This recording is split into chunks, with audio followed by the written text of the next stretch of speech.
Welcome to Denton Outdoors. Today we're going to be talking about finding trails and planning the hike.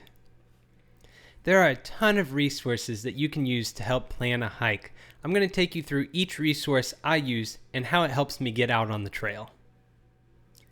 Let's start with AllTrails. If you're watching this video, chances are you probably know what AllTrails is.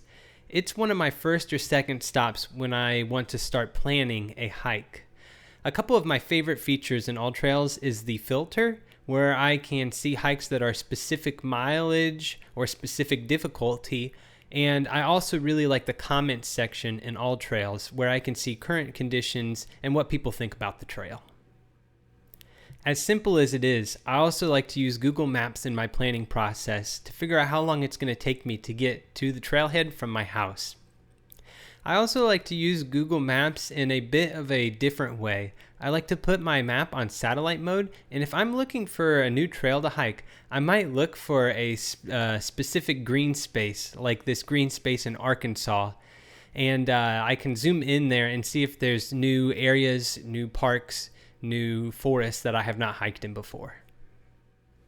The website of the public land you want to hike on can also be a great resource. You might find some good maps, but more importantly, you can figure out if there's fees to get onto the trail, and you can see current conditions or trail closures.